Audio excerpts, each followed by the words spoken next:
Welcome along, fellow time travelers. This time around, we're going to check out the ground floor of the Breakers in Newport, Rhode Island.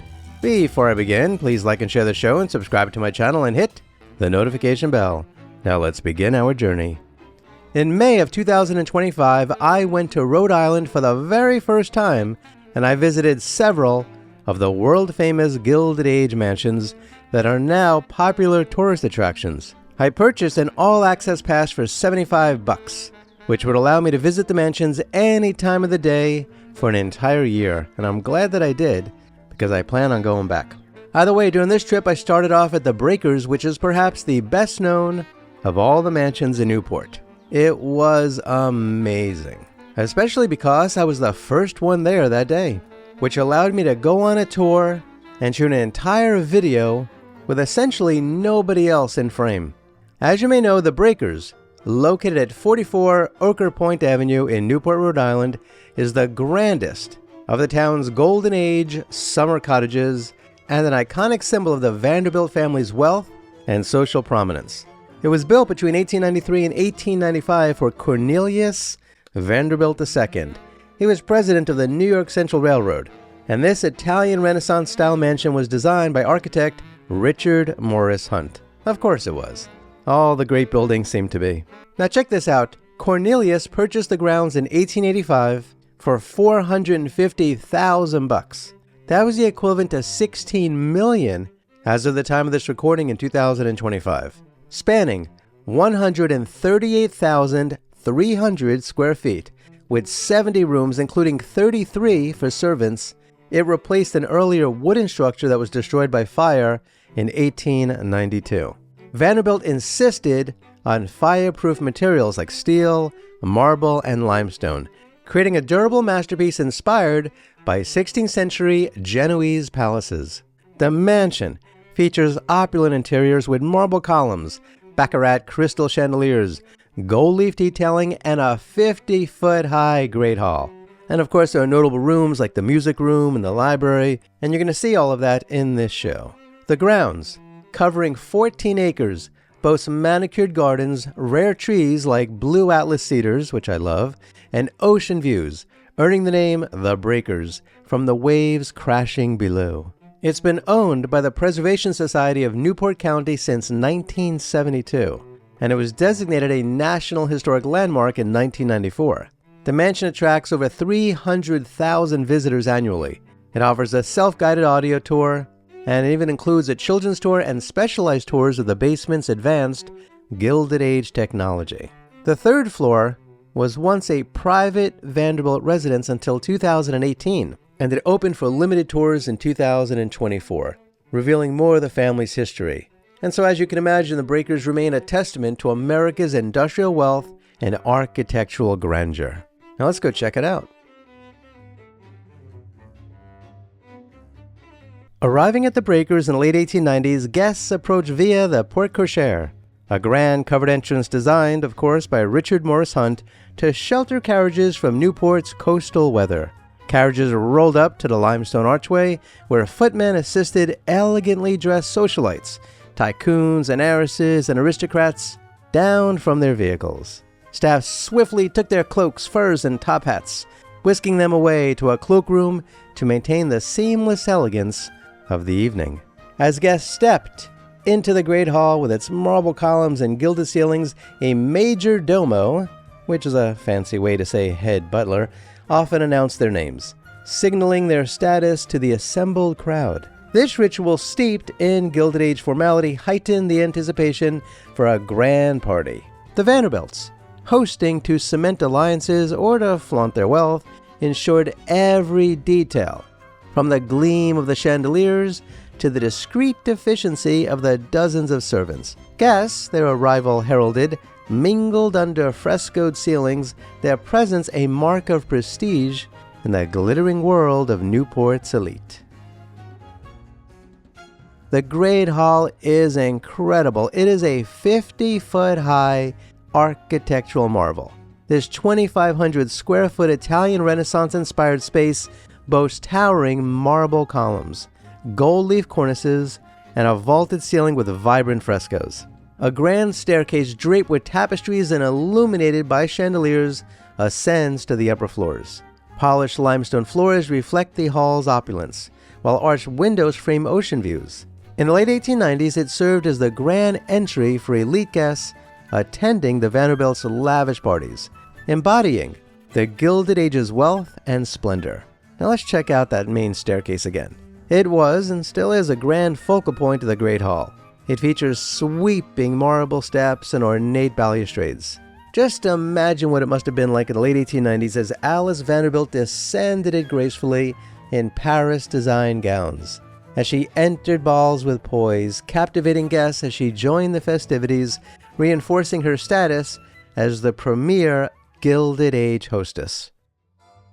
I then turned left and walked towards the dining room, which is a 2,400 square foot Gilded Age spectacle.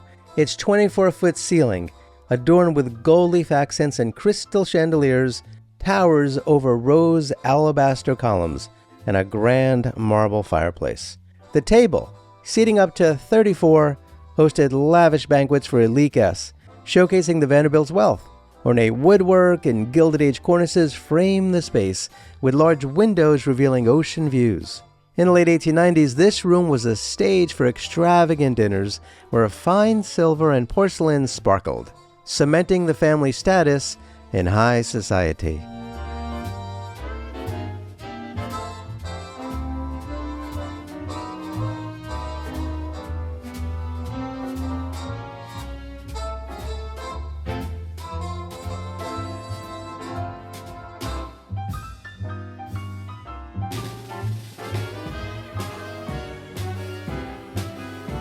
I then left this room and went into the billiards room, which is a Gilded Age gem.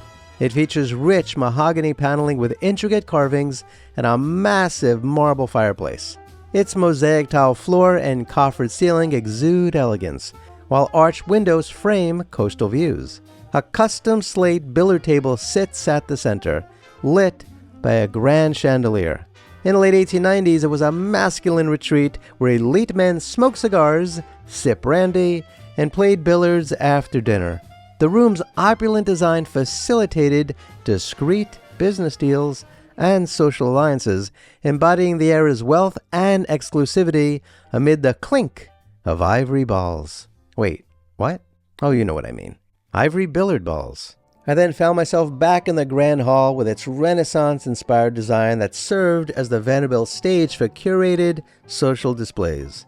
In the late 1890s, intimate recitals or charity teas occurred bi-weekly, complementing grander seasonal balls. These events drew a select crowd, European nobility, artists like John Singer Sargent, or political figures, chosen to elevate the family's cultural prestige. The hall's tapestries, imported from Europe, and its intricately carved stone walls created an atmosphere of old-world grandeur. Such gatherings, often with live music echoing through the space, reinforced the Vanderbilt's role as tastemakers in the competitive Golden Age social hierarchy. I then found myself on the other side and then turned left and went into the morning room.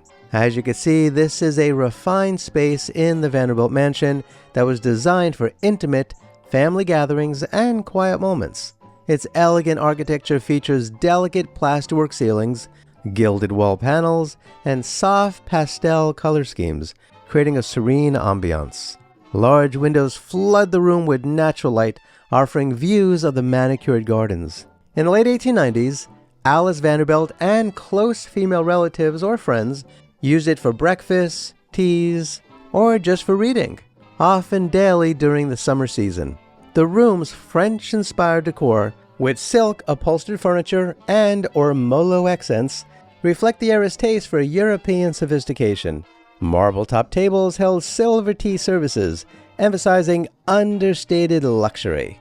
It was a private retreat for the Vanderbilts where they planned social events or discussed family matters, away from the grandeur of larger rooms. Although this is quite a large room in itself, isn't it? The morning room's intimate scale and refined details make it a favorite space for cultivating personal connections in the Gilded Age social whirl.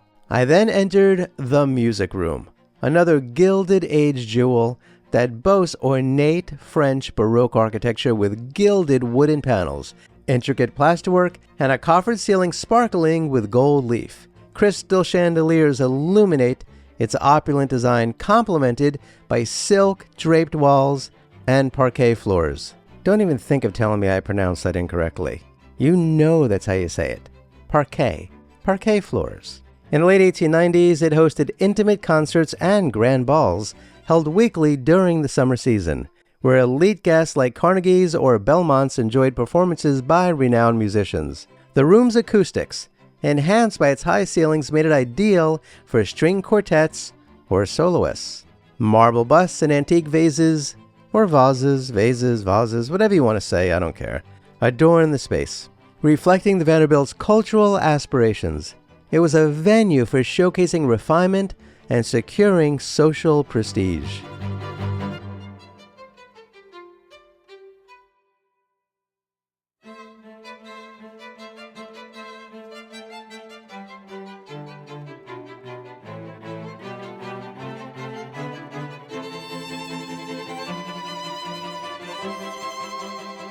I really love this room. But even better, I like the next one, the library, adjacent to the music room. As you can see, it is a warm, scholarly retreat with rich walnut paneling and a massive 16th century French limestone fireplace as its centerpiece.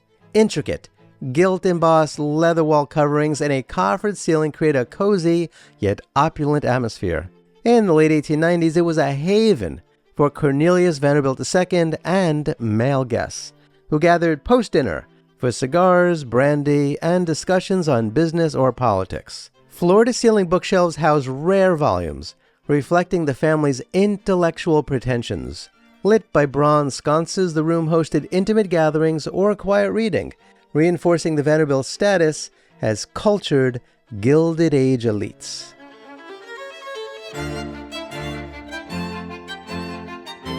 I then found myself back in the music room and then turned left into the grand hall, and then I turned left again, where I found a set of stairs.